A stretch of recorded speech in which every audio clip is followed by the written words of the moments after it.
This is how you know it's a trap. And this is why Trump was out there saying, this is a trap. Don't fall for it. Just like the Russian collusion, just like the impeachment hoax, just like all the indictments, just like everything else that you have seen.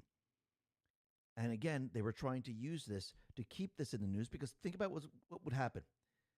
If the Epstein information, the fake information, was brought out into the public realm, the fake news, they would be broadcasting this over and over and over. New York Times, the Washington Post, the Wall Street Journal, all ABC, CBS, NBC, CNN, MSDNC, even Fox. They'd be all out there pushing Epstein. And no one would hear about what Obama did with Russian collusion, how he overthrew the United States government, how he created a coup to go after Trump. That would have been blocked out. That is what they were trying to do. And you can see that Trump and team, they didn't fall for it, and many people have not fallen for it. And you can see with the bees right now, they're trapped in all of this. It's not working. It didn't work. It's not going to work. Now, yesterday we reported on how there was a sex ring in Alabama. And it looks like these individuals, they had something like 10 to 20 kids or something like this. And these individuals kept them drugged, they raped them. And you think this is the only place that this is happening? They were doing this, they're doing this type of thing all over the place, especially online. And think about it, this is why the Biden administration continually brought in the children, and this is why they were used for child labor. This is why they were sold to different sex networks. This is why they gave them to different sponsors where they didn't do any type of background check or anything like that. They never checked on them. They did this because this is what they were using the children for. Tara Rhodes put this out on X and says the following. DHS OIG Inspector General Joseph Kafari will testify before Congress about the missing migrant children. What he uncovered is shocking and heartbreaking. Here's what you need to know.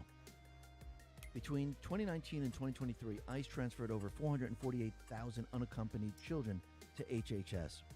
But DHS OIG found that over 31,000 had missing or incorrect sponsor addresses, including some that didn't even exist. This puts kids at extreme risk. In the year of 2021 alone, 49,000 children did not receive a notice to appear in immigrant court. This delayed their legal process and eliminated the only DHS check-in, the only chance to verify if the child was safe after release. DHS OIG found over 43,000 children failed to attend court hearings. Without proper tracking, ICE couldn't ensure they were safe or even located. The Biden administration's system was a failure. Predators exploited gaps. Children continued to suffer. So why did this happen? DHS OIG cited the following: outdated info sharing between ICE and HHS, no policy for post-release checks, massive case backlogs, ICE officers overwhelmed with millions of cases. And the DHS OIG made 4 urgent recommendations: modernize data systems, track children's locations, issue NTAs promptly, create procedures to ensure follow-up and protection. ICE agreed, but 2 of those fixes are still pending. So why do you think this was set up? Why do you think there was an overrun? Why do you think they really weren't doing their job? Because if you have an efficient system, all of this would be taken care of. The reason why it's not efficient, and the reason why nobody checked on anything, the reason why nobody cared, because they didn't want the children to be found. Because think about where they were sent. I mean, think about what just happened on a weed farm. They found children working in the fields, and working beside them was a pedophile. Think about that for a second. So that should tell you everything you need to know. But you can see that the FBI under Kash Patel with Dan Bongino, they're now dismantling the deep state pedo networks. Step by step, they're rescuing the children. I do believe they need to rescue as many children as possible before we bring the hammer down on all of these people, because we don't want them to do any type of harm or anything like that. The FBI put this out.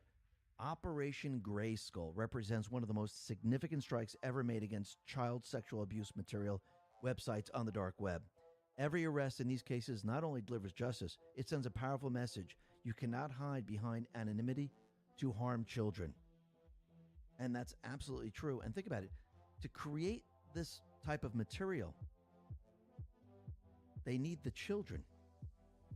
So I do believe they're tracking these people down, which is going to lead to the children. So when you shut it all down, you need to go to the source of the problem, and you need to rescue the children that are being put up to do these things. And I do believe that's what Kash and Bongino and the rest of the team, I do believe that's exactly what they're doing right now. And I do believe they're going to continue to do this, where they're going to rescue the children before we have arrests, before we go after these people. Because again, if they have, let's say, call them hostages, if they have these child hostages, they could do them harm when the whole thing starts to fall apart and people are being arrested.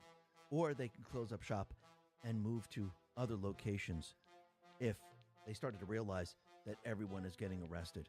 So it's better to go in and save the children, find out where they are before the other information comes out. But we'll have to see how this all plays out. Now, the other thing that's very interesting is that I do still believe that Trump and Elon, their fight was manufactured. Elon has now gone into his businesses. He's focusing on his businesses. And I do believe he needed to separate because, again, if he won contracts when Trump was in the White House, people would say, oh, it's favoritism. Oh, Trump is just giving them the contract because they're friends. So I think it's best that they separated. Plus, we don't have the people now destroying Teslas anymore or destroying his businesses. And he can concentrate on what he's really supposed to do. He already set up Doge. Doge now is going in, finding out where the money laundering is happening, and they're shutting down all of it. And with Trump shutting down subsidies, this is not going to hurt Elon's business at all. Actually, he mentioned this going back quite a while. Because again, Elon has told us that subsidies really don't drive his businesses. So I do believe that whole thing was part of the show to make people believe this is why Elon is angry at Trump. But Trump, he put this out and he said the following: everyone is stating that I will destroy Elon's companies by taking away some, if not all, the large-scale subsidies he receives from the U.S. government. This is not so. I want Elon and all businesses within our country to thrive. In fact, thrive like never before. The better they do, the better the USA does. And that's good for all of us. We are setting records every day, and I want to keep it that way. So Trump just proved that, yeah, the whole subsidy thing was a bunch of BS.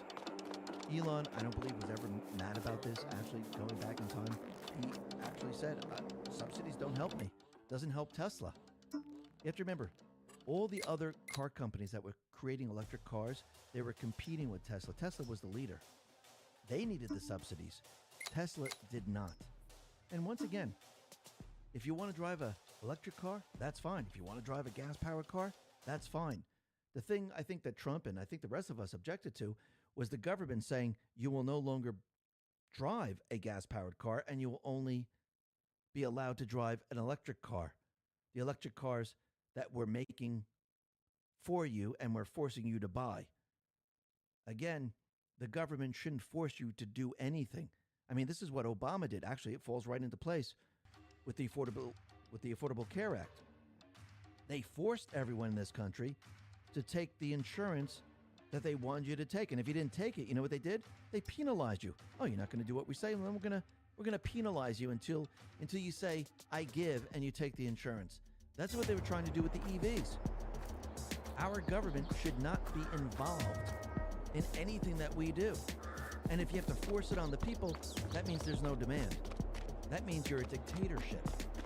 And I think that's what people have started to realize. They started to realize all of this. Now, the other thing that's very interesting is that we can see that since Trump came out with his executive order saying there's no men on women's sports, it looks like there are now 54 state AGs that signed onto a letter urging the NCAA to strip trans athletes of their records and titles. Libs of TikTok put this out and said, the letter called for NCAA President Charlie Baker to strip males who competed on female teams of awards and give them to real women who earned those awards. Yeah, that's the way it always should have been. I mean, think about it. Go back a little bit in time. Go back to the 80s. Imagine if someone put a wig on, someone put lipstick on, and they said I was a woman, and they competed on women's sports. You know what people would do? They would throw them out. Just like that. And look what happened as you fast forward to today. Over time, they brainwashed certain people into thinking that this is normal. It's okay to have a man dressed up in a woman's costume and compete against a woman. And now it's being all reversed. Everything the deep state players tried to do is completely and utterly failing. And you can see there are many individuals that you might not believe they're part of the system, but they really are. Charlie Kirk put this out and said, the effort to undermine Trump continues in the U.S. Senate. Senator Tom Cotton is working behind the scenes to stop Trump's picks, Elbridge Colby, from getting confirmed at DOD. Colby is one of the most important pieces to stop the Bush-Cheney cabal at DOD. Why is Cotton doing this? Well, Data Republican explains and says the following. I'll clarify this for you, Charlie Kirk.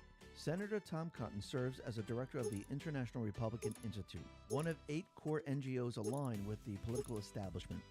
While IRI is closely tied to the Republican Party, its agenda and interest fundamentally conflicts with Trump's policies. Funded primarily by taxpayers, IRI received $130 million last year, much of it from USAID. Though Senator Cotton is unpaid for his board role, the organization directs substantial public funds toward expenditures like travel, $12 million, and pensions and fringe benefits, $14 million.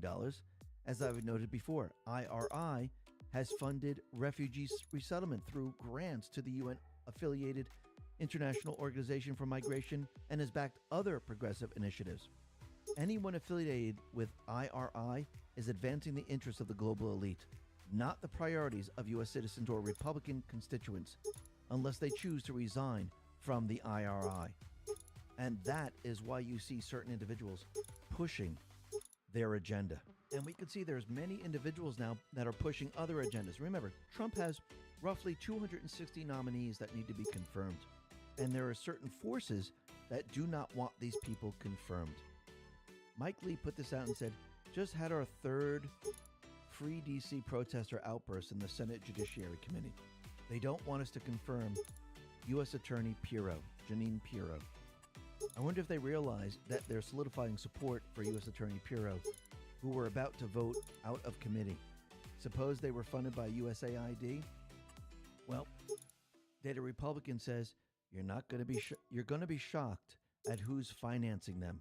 Not, guess who it is? George Soros. He's funding all of these people. But it looks like Janine's nomination has been advanced out of the committee. She's currently nominated to be U.S. Attorney for District of Columbia. So it looks like she's moving forward right now. And the others need to be moving forward too. I mean, think about it. All these nominees, they have to be confirmed. Now think about it. Right now we have Johnson, who's actually shutting down the House, and they're going on a recess. But more importantly, we need the Senate. Now, either they stay and they confirm all these people, and you can see the D's, they're pushing back on this, or they recess and allow Trump a recess appointment. Interesting, isn't it? Mike Lee put this out and said, tell your senators to either stay and get the job done, confirming the 135 Trump nominees pending in the Senate, or recess and let President Trump make recess appointments as authorized by the Constitution. The obstruction in the deep state rule it produces must end now. And that is absolutely true. It's time to make a decision. And let's see how this all plays out. I do believe, you know what? You don't want to stay here? You want to go and you want to take a recess? No problem. Trump, he'll just do his recess appointments. It'll be a lot easier for him, and it will be done in no time. But let's see how this all plays out. It's going to be very, very interesting. Now, what's very interesting is that the deep state players, they're trying to pretend that Obama didn't do anything wrong, that he has immunity, that statute of limitations have run out, and there's no reason to even pursue this or even talk about it. It's almost like when NPR said, you know something, we're not going to report on the Hunter Biden laptop. We don't want to waste your time on a story that isn't true. But that story was completely and utterly true. But you could see this is why they said it. They're doing the same exact thing right now. And you can see what Trump and the Patriots are doing. They are now planting the seeds, and they are now going to deprogram the people. And the people are going to start to understand that Obama, Hillary Clinton, and the rest, they are treasonous to this country. Now, it doesn't happen overnight. It takes some time because people just don't want to accept. People just don't want to believe. Even certain Republicans, yes, they might be on board. And think about your family members that really don't pay attention to anything, or friends. And when they start to hear it over and over and over, and they start to think about it, and they start to talk to other people, then it becomes real. But most of the time when you first tell them, they say, no, this can't be true. You're out of your mind. Are you kidding me? Especially the D's. Clandestine put this out and said, chatter about Obama's treasonous plot is making the rounds on the airwaves. Even if the sheep don't believe it, they are hearing the whispers. The idea of high-profile arrests has crossed their minds. Seeds are being planted. The blow is being softened. Normalization process is happening. Absolutely. And I do believe that's exactly what's happening right now. But you can see the fake news. They're trying to tell everyone this is not really that important. We shouldn't really be reporting on this. Because you have to remember, most of these individuals in the fake news, they knowingly put this information out there, and they pushed the Russian collusion propaganda. Greg Price put this out and said the following. Jeff Zeleny reacts to Tulsi blowing up the Russia hoax, which they spent 3 years mindlessly spewing to their audience. He said, this is hardly information that we should be repeating, he says. I'm not sure we should spend that much time on it. This is CNN. Well, Lisa May responded to this and said, he just happens to be named in Drop 1515. These reporters and networks have been named in the WikiLeaks that have colluded with the DNC or Hillary campaign during the 2016 election cycle. And there's a lot of people that are named, which means the corporate media, well, they're going to be implicated in all of this. And we can see the deep state players, they don't want to report on this. Because again, if they do, it implicates them. Jonathan Turley put this out and said, DNI Tulsi Gabbard made her case to the media and repeatedly asked them to actually read the declassified evidence. However, there were few takers. This was the same group that promulgated the original false Russian claims and refused to consider such opposing evidence. So no one really read it. Nobody wanted to read it because, again, all the reporting, everything that they'd done Well, it would turn out to be fake, phony, and false. And think about it. A lot of these news organizations, they received a Pulitzer Prize. They reported on fake information. And it's very interesting that Tulsi Gabbard was put in the DNI category.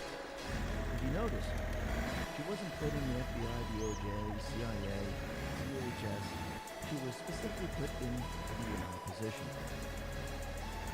Tulsi, remember, she's a Democrat. Yes, she might have said that she's no longer a Democrat, but she's been a Democrat for a very long time. She ran for president as a Democrat. Was this on purpose? So this way, Democrats look at this and say, wait a minute, she was a Democrat, she ran as a Democrat, now she's putting this information out, and it's against Obama, it's against Hillary, it's against all these people. Is this done on purpose to make it easier for some of the news to exist? I do believe that is true. And it looks like it's getting worse and worse for Obama. MJ, it just got 20 times worse for Obama. 20 CIA, FBI officials have now come forward and confirmed Obama doctored intelligence to frame Trump. Yeah, this is getting worse and worse for the deep state players. And you can see there were many, many people involved in all this. The news put this out and said, it is common knowledge that Vice President Pence was responsible for installing Dan Coates as DNI during Trump's first term. Coates did everything in his power to prevent the truth to come out that the Russia collusion allegations were false and that they originated from President Obama himself. Pence, Coates, and Miles Taylor, all from Indiana, supported the soft coup against Trump. Representative Crawford reveals this fact by detailing the insane level of obstruction DNI Coates engaged in to prevent the truth from coming out in the HPSCI report that DNI Gabbard released this week. That's very interesting. Remember, Coates, he was a sleeper. So he stayed sleeping until he was activated. And that reminds me of Post 3570, August 1st, 2019. Coming up on a Delta very, very soon. C before D. Coates before D class. The month of August is traditionally very hot. You have more than you know. And what's very interesting about all of this is that we know that deep state players, Obama and team, they put many, many people in place to make sure that they could keep the narrative going, even though there were people out there saying that this is all fake. Actually, think about COVID. They removed all the people that were trying to tell the truth, trying to say that this virus is not deadly. You can use hydroxychloroquine, ivermectin, that these numbers do not make sense, that the vaccines are going to hurt people. They shut them all down to keep the narrative going. Do you see the pattern? They wanted to do this with the Epstein files. Yes, we're going back to the Epstein files. But think about it. If Putin really wanted to take control in the 2016 election, and the Russians knew that Hillary was mentally ill, why didn't they take advantage? Cynical Publius put this out and said, 2016, if the Russians knew that Hillary was broken physically and mentally and was on heavy tranquilizers, why did they not get that information out in the open? After all, if Putin really wanted Trump to win this, would have been really juicy info to ensure Trump a victory. Isn't that true? Why wouldn't they release that information? Makes no sense. Instead, they kept it quiet. The Russians wanted Hillary to win because she was a pushover. That's the reality, even though we were told by the lying Obama team that that was the opposite. That's very, very interesting. And now it makes sense. Remember that video of Hillary Clinton getting into the van and she was struggling? She couldn't even stand up and it looks like she was going through a seizure or something. Well, now it makes sense. Back in 2016, she lost the election and she was having a very difficult time coping with everything, and she was heavily medicated. Just like Biden was heavily medicated. I wonder who was giving them certain medication to keep them quiet, to keep them in this dementia phase. But remember, a lot of medications, when you give it to them, it actually causes dementia. I think they were upping the doses. I think they were doing some control of the entire country. I think Obama and team are doing this. I do believe so. Sperry put this out. The pro-Hillary Ukrainian government is also under the spell and Obama's ICA was drafted. Fed granting false intel dirt on Trump made its way into the final ICA. The act is essentially working from the open campaign of 2016. Leave the background for a second. And this brings us to Hillary Clinton's email. It brings us to Obama's email. It brings us to Biden's email.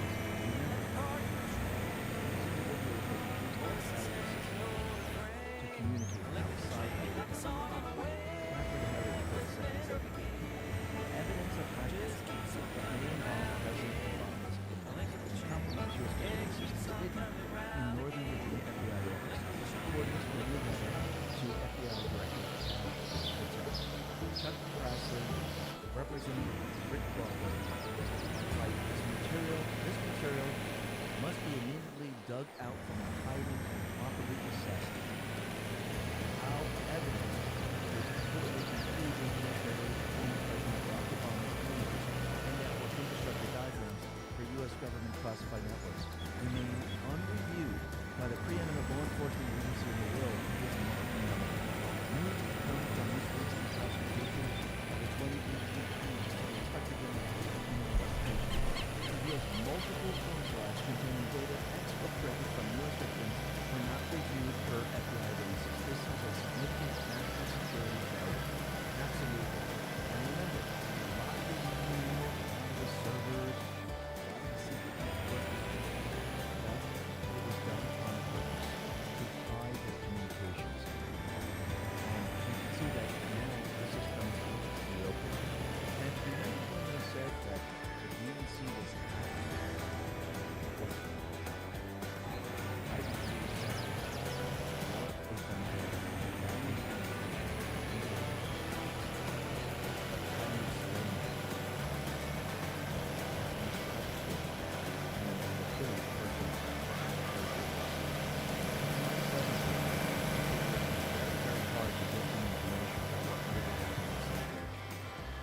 Ty Clevenger put out.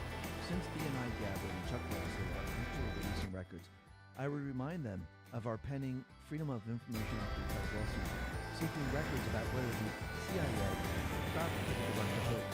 We asked the CIA whether it fabricated and operated DC leaks and or fabricated and inserted Russia fingerprints into leaked DNC emails in 2016, as explained in an April 18, 2025 letter. We had a reason for asking that question, but the CIA gave us a neither confirm nor deny response. Attorney General Bill Barr and Special Counsel John Durham, meanwhile, never interviewed a witness. Please direct the CIA to produce the records. The question is, will Japan reopen an investigation into the DNC hack? CrowdStrike did the investigation, not the FBI. Remember, this has to do with Seth Rich. There was never a hack. Seth Rich downloaded the information into a USB key and gave it to WikiLeaks. Then he was murdered. And think about it.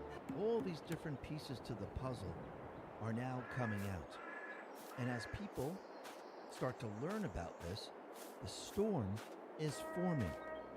And the storm is going to get more and more intense as time goes on. And as the fake news tries to spin it or ignore it, as Obama tries to spin it or ignore it, more declassified information is going to be brought out into the public realm. Actually, DNI, Gabbard has already said there's going to be a lot more. And as it continually comes out, the people are going to see it, the people are going to digest it, and the people are going to start to realize that we have a criminal syndicate operating in this country, and they're treasonous to this country, to the people of this country. Now, I wouldn't be surprised if they call on, I'm talking about the deep state players, if they call on the federal judges to try to block some of this information. I wouldn't be surprised if there were certain blue state AGs that try to push some type of lawsuit. I wouldn't be surprised if they try to shut down communications. Because again, how do you fight this? Everything is documented and it's being declassified. It's telling the story how they went after Trump. It's telling the story on how they lied to the American people. It's telling the story of how they overthrew the United States government, not once, but multiple times. It's telling the story on how they infiltrated this country, and they're continually pushing an insurgency, which is now an insurrection, because the insurrection happened on January 6th. So when you start to look at all of this, you can see that it's really starting to make sense that these individuals, they have kept the grand conspiracy going, which means there is no statute of limitations.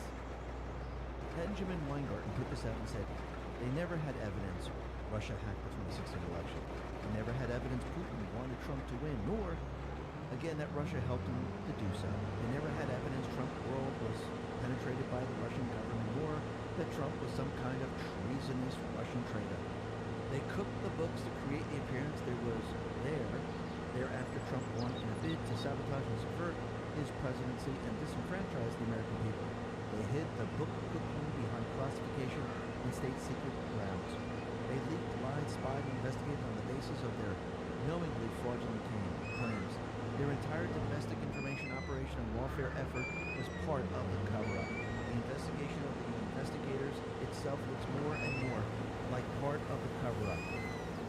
Did Special Counsel Durham know what DNI Gabbard has revealed to the country? They never thought they'd get caught. If caught, they never thought they'd face consequences. That brings us to today. Will there be justice for Russiagate? Can there be justice for Russiagate? I do believe there can be. Not the way it is today. We have to clean up the judiciary. We have to clean up the agencies, which I do believe is happening. We need to make sure that we have certain individuals in place that are going to follow the rule of law. We need to dismantle the entire criminal syndicate. But again, we're in the investigation phase right now. We're not in, hey, let's put him on trial. We are investigating. And it looks like Trump and team, they believe that the DOJ, the FBI, they have these agencies cleaned out enough to do a proper investigation. They have people that they trust to do the investigation. And what did they just create? Well, it looks like they created this strike force. Clandestine put this out and said, the DOJ put out a press release confirming that they have created the strike force to look at the docs referred by DNI Gabbard. Bonnie confirms she's working with Gabbard to deliver justice. Trump's entire team is operating cohesively. The decisions have already been made. So Tulsi is sending all the documents to the DOJ, FBI for criminal investigation.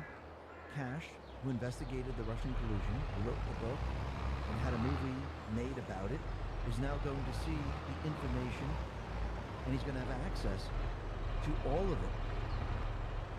The investigation will center on declassified intelligence documents, communications, and assessments from the 2016 election period, aiming to uncover evidence of fabrication, manipulation, or politicization by Obama-era officials.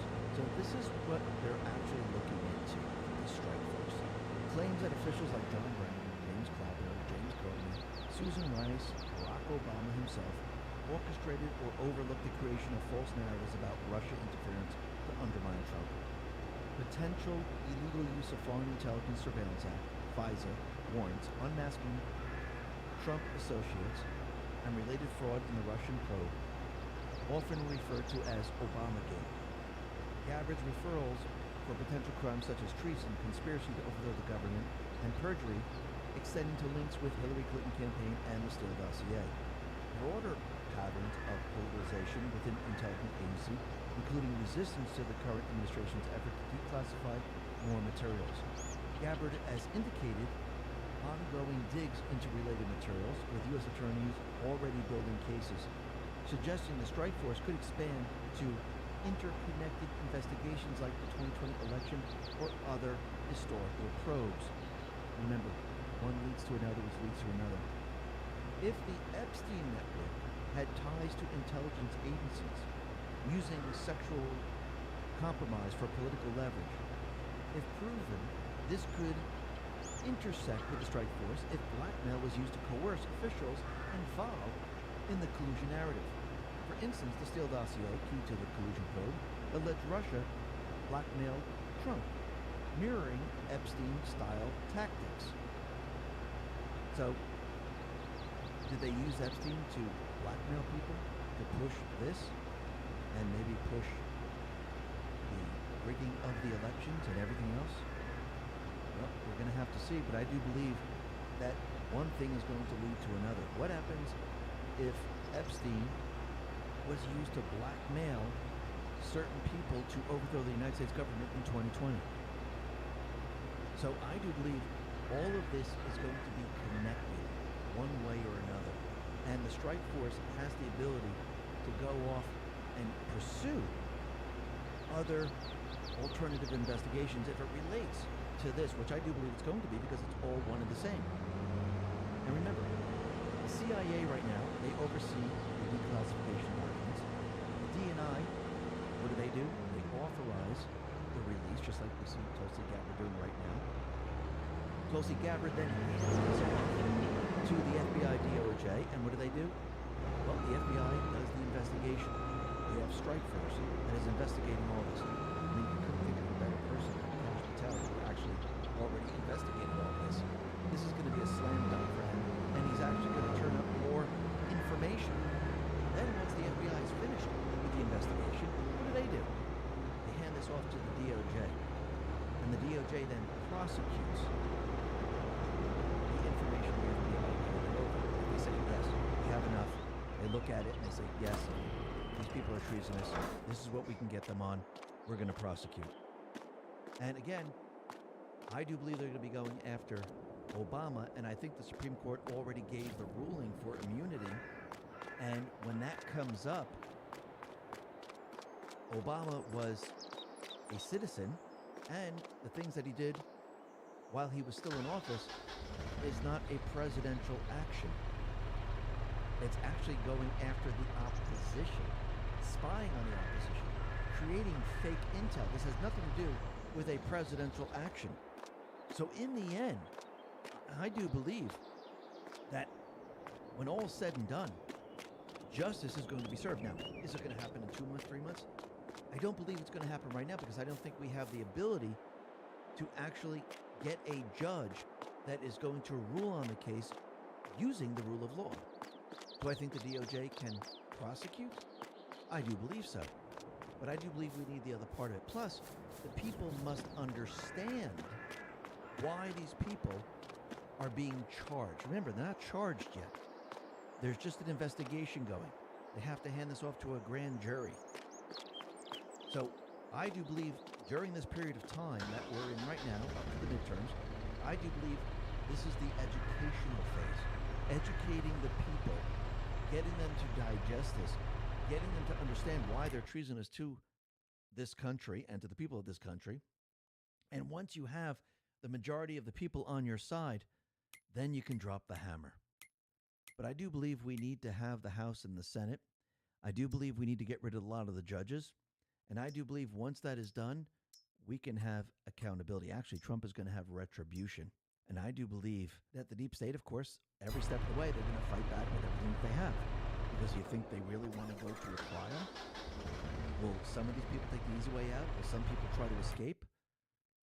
Will certain other individuals claim citizenship in another country? Maybe Kenya? Maybe, maybe not.